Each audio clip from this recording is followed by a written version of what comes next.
त्या गंगेचं काय वेगळे पण एकदा असं झालं होतं, स्कंद पुराणामध्ये आहेत त्या कथा. नर्मदा ही कुठं उत्पत्ती झाली ती कथा सांगितली. क्रमशः कथेत कथा येतात बरेचशाच.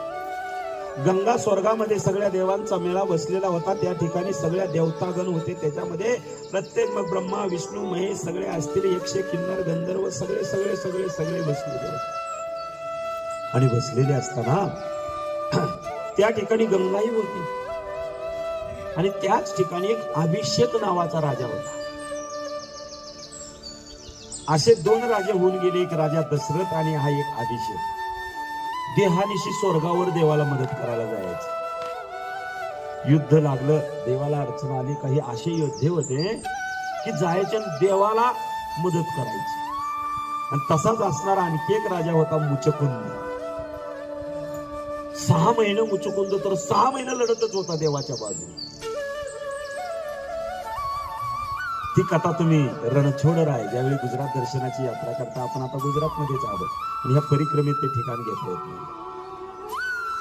तर अशा असणाऱ्या राजापैकी एक असणारा अभिषेक आणि कळत कर्म कशी घडतात बघा. तो राजा असे सगळे जसे तुम्ही बसलाय तसे बसलेले, या बाजूला मी म्हणतो ना पुरुष बसा, या बाजूला स्त्रिया बसा. आणि असा राजा या टाक्यात बाजूला बसलेला आहे. नर्मदा असणारी गंगा एका बाजूला बसलेली आहे. आणि काय झालं कळत न कळत ऋणानुबंधाच्या चुकून पडल्या गाठी भेटीत शुद्धता मोठी. पण काय त्या राजाची नर्मदेची चुकून गाठ पडल्यासारखी पडली. आणि नर्मदा त्या राजाकडे बघते, गंगा राजाकडे बघते आणि राजा त्या गंगेकडे बघतोय. आणि बघता बघता पुढे असं झालं की का त्या नजरेची जादू आहे. आता बघा ती सारखी ती मीराताई ईडी झाली ह्याच्या नजरेकडे बघते. ही मीरा आता नावात मीरा आहे, मग ती मीरा तर राजाची राणी होती हो. मेरे तो गिरीधर गोपाल दुजाना कोई, सगळं सोडलं आणि पांढरी वस्त्र मी का सांगितली, जोगीन मीराबाई सारखे, देवा तुझं आहे सगळं, मला फक्त तुझं करून घे, बाकीचं काय नको. तू माझा देव, माझा माझा माझा देव, माझा मी देवाचा, दुसरं काहीच नाही. एकदा देव माझा झाला, मी त्याचं झालं, संपलं. राहिलं का? तुकोबारायाला प्रश्न करायचे. तुकोबाराय तुम्ही सांगताय देव आपला आपला आपला म्हणताय, काय त्या देवाकडे मिळतं, काय कशासाठी करावं? तुकोबारायाने सांगितलं, अरे बाबा तसं नाही, आपला तो देव, तो आपला आहे ना. जिजाऊला म्हणा, अगं जिजे तसं बोलू नये ग, तो पांडुरंगाला तो आपला आहे ना, तुमचा असेल माझा नाही.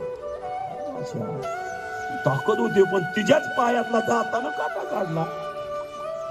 तो सेवा करतो, माझी सेवा करणाऱ्याच्या घरच्याची सेवा करतो. मंगळवेळा आलं तर चोकोबा रायाच्या पत्नीचं बाळंतपण केलं, काय नाही करत. अहो तो सगळ्याच कार्य करतो, फक्त आपला भरोसा कुठे आहे? आमच्या घरी कुठे येत असतो का? तुम्ही त्या मापाचं राहा, काय येत? आपलं माप बिघडलं आणि त्यानं यावं अशा करतोय. त्याला काय पाहिजे? शुद्ध भाव. काय तो चोका कुठला होता, कुठला समाज, कुठली जात, इथं जात भेद लागत नाही हो. अहो एक प्रसंग येतो, चोकोबा राया चंद्रभागेला स्नान करायचे आणि दररोज पांडुरंगाच्या रावळामध्ये जायचे, दर्शनाला जायचे. एक दिवस लक्ष्मीनं काय केलं, आणि त्या असणाऱ्या चोकोबाची परीक्षा घ्यायचं ठरवलं. नारदाला सांगितलं, गटोड आहे सोन्याचं, घेऊन जावा. चोकोबा राया ज्या ठिकाणी जातोय ना रावळामध्ये, त्या ठिकाणी तिथे एक लिंबाचं झाड आहे, त्या झाडाखाली नेऊन ठेवा. नारद म्हणले, कशाला माझी परीक्षा घेते? नाही मी सांगते म्हणून करा. आणि ते गाठोड सोन्याचं एवढं दागदागिनं त्या लिंबाखाली ठेवलं. चोकोबरायाने स्नान झालं, बरोबर सोयराबाई आहे, स्नान झालं, उपरनं असणारं काय असेल ते पाटकं तुटकं टाकलं आणि निघाले. त्यावेळी सोयराबाई म्हणते, महाराज आज रस्ता बदलावा लागतोय आपल्याला. का ग सोयरे, काय झालं? काय झालंय? आपण ज्या वाटेवरनं जातो ना त्या वाटेवर घाण पडले महाराज. चोकोबारायाने लगेच घाण पडले सोयरे, त्या घाणीकडे जायचं कशाला? मार्ग बदलूया ना. आणि चोकोबाराय दुसऱ्या मार्गानं रावळामध्ये पंढरीनाथाकडे गेले. आणि पुढं असं झालं, तिच्या झाडाखाली ती घाण म्हटली बरं का, कशाला? पण तुम्ही 1.5 लाख झालं म्हणून आम्हाला काय आयार करता येईल.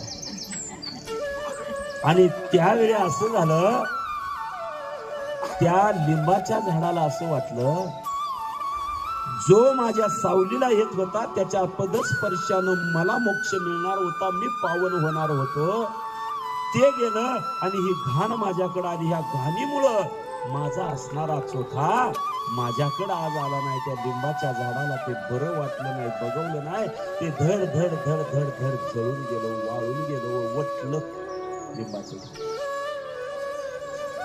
आजी चोखोबाचा लिंब म्हणून प्रसिद्ध आहे, पण ते आता वटून गेलेलं आहे. तो कुठं आहे, काय पंढरपुरात हुडका, सगळं सांगायला एका टिकतात 2 पिक्चर बघत नसतात. ध्यानात घ्या. तर मला काय सांगायचं आहे, ध्यानात घ्या.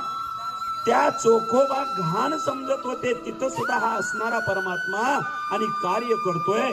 मग असं झालं होतं. आपण मूळ विषयाकडे या. युधिष्ठिर धर्मराजा मार्कंडेय